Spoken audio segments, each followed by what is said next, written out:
Thanks, Katie, and good afternoon. As Director Hayek said, I'm joined on the podium by Deputy Chief Eli Corey, and I'm also joined by Lauren Ovens. Lauren is going to speak, and I'll probably say this a couple times. She's not going to take any questions during the press conference. She's not going to take any questions after the press conference, and the family that's in the front row, who I will soon introduce, they are not going to take any questions either. So please respect that, as I know you will.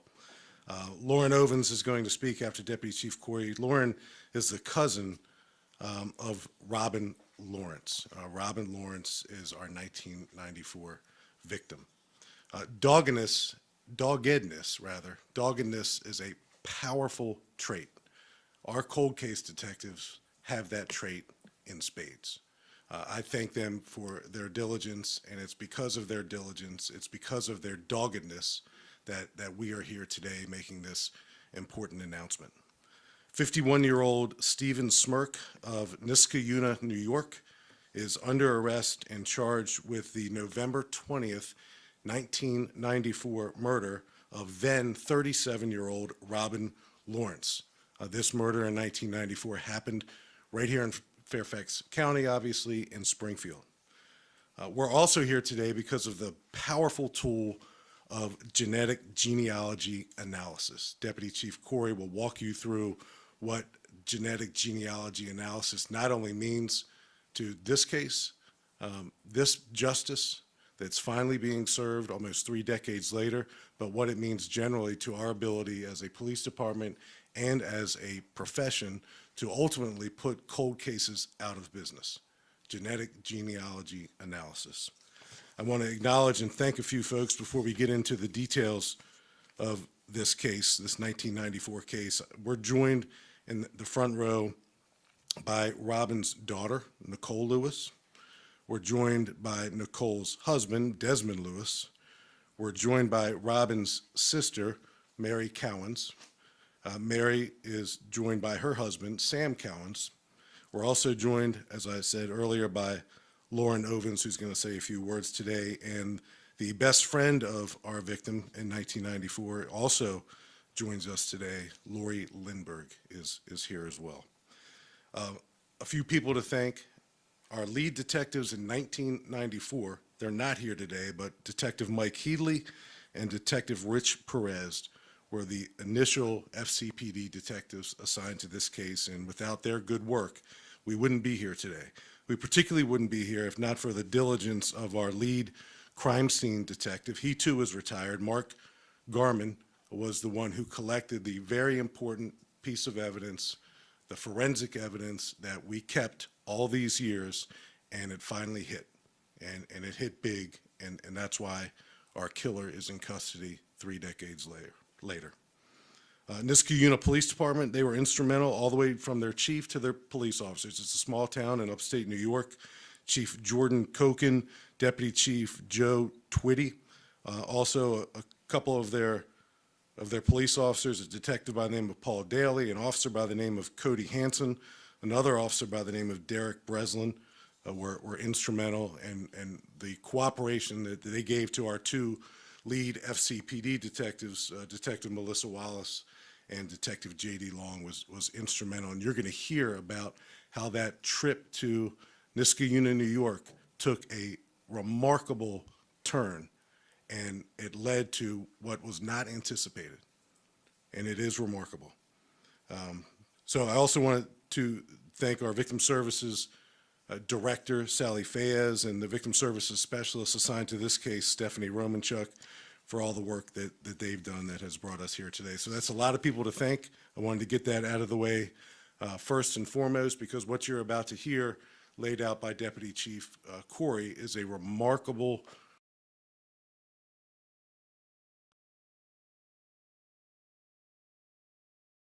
ending that just happened a couple days ago. And we're really proud to talk about it. We're really excited that the family, excited is the wrong word, we're honored by the fact that the family has chosen to join us today. Their presence is beyond meaningful, and ultimately we do this for them. So, Chief Corey. Thank you, Chief. So in November of 1994, our officers responded to a call for help. This was in the 8600 block of Reseca Lane, which is West Springfield District in Fairfax County, Virginia. But leading up to that day, our victim's husband, victim Robin Lawrence, the husband was unable to get a hold of her. He was out of the country on a work trip. So he asked a family friend to go by the house and see what was going on. And that family friend discovered this heinous and tragic scene. Robin was stabbed multiple times to death with her 2-year-old daughter just in another room in the house.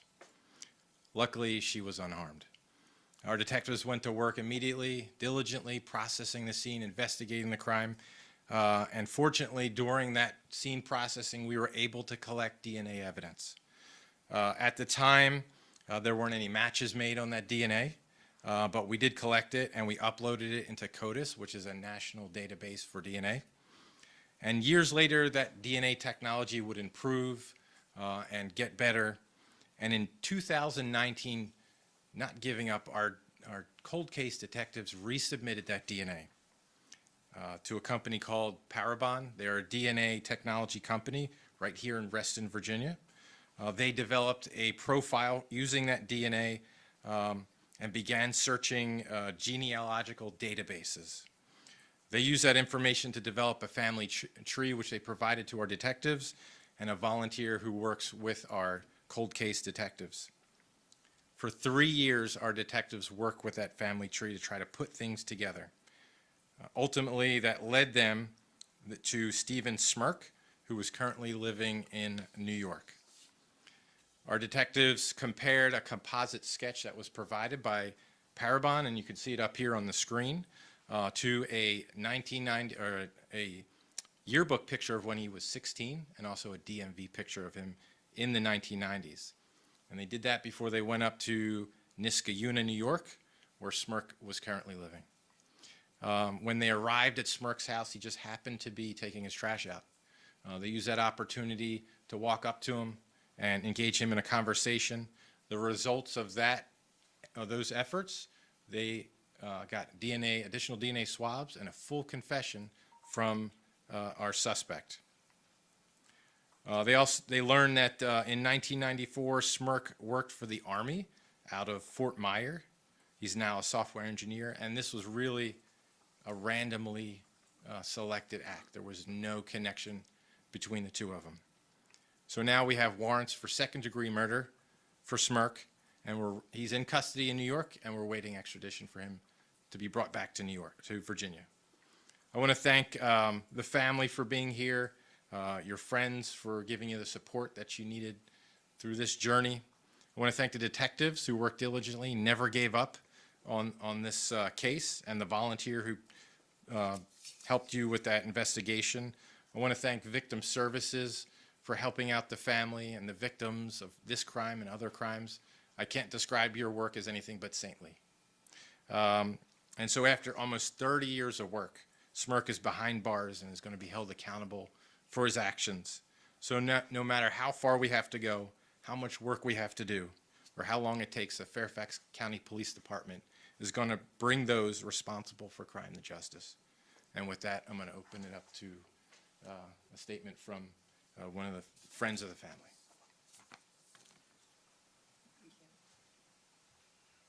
Hello, everyone. We, as the family, who's sitting here to my left, would like to thank the Fairfax and Niskayuna Police Departments for their work on this case. We look forward to learning more about the process and next steps. So thank you.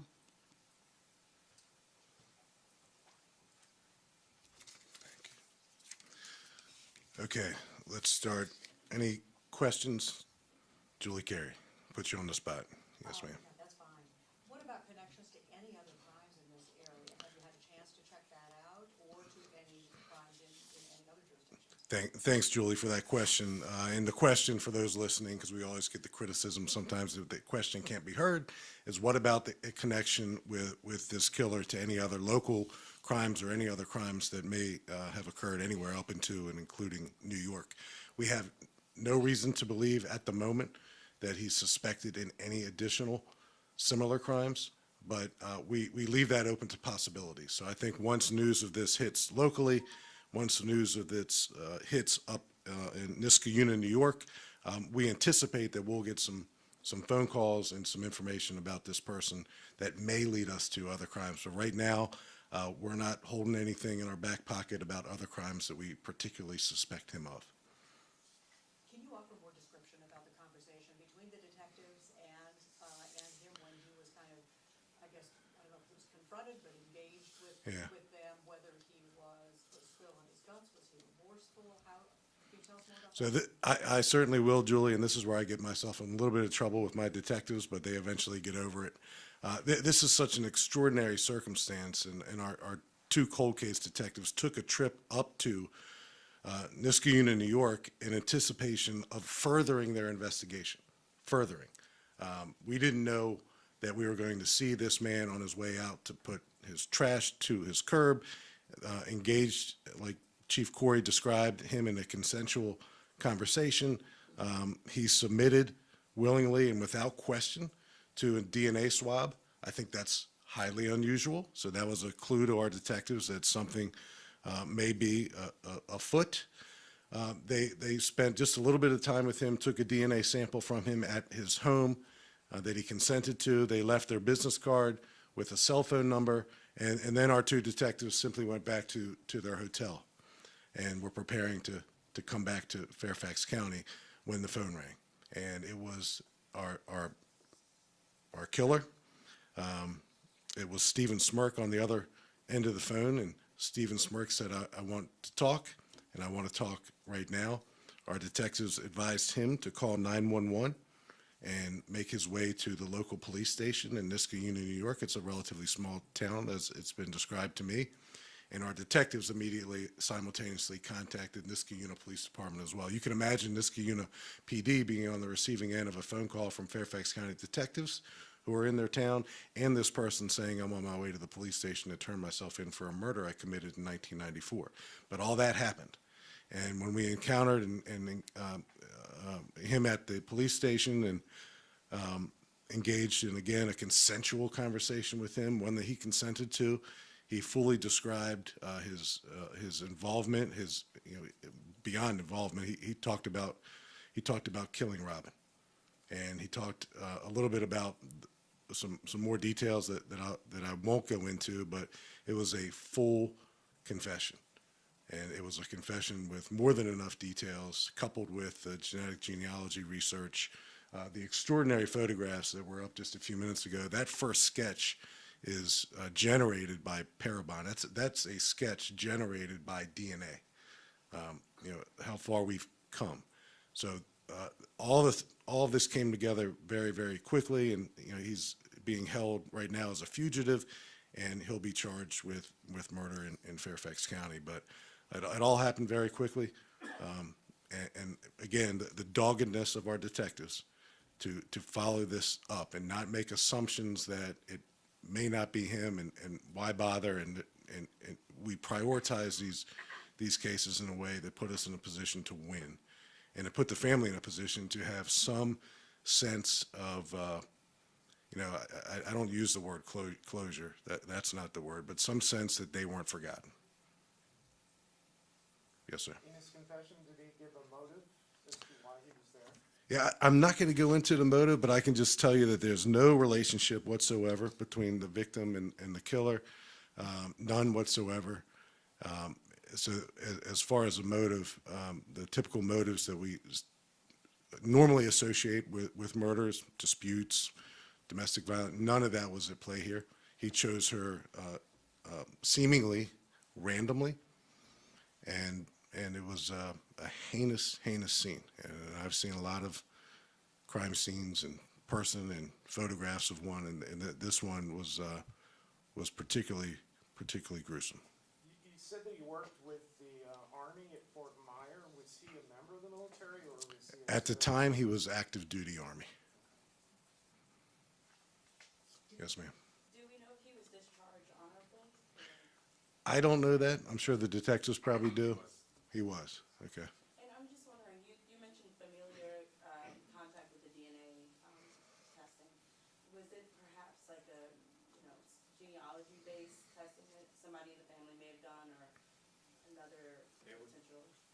Yeah, so it was the Familia GNA testing. Parabon uses some of those databases, and that's ultimately what gave us kind of the general area to start looking in. Julie, do you have a follow-up? Take Julie and then you. Good. Is that you, Olivia? Yes. Okay. Julie. Do you where he lived at the time? Did he live in her neighborhood? He was on the base.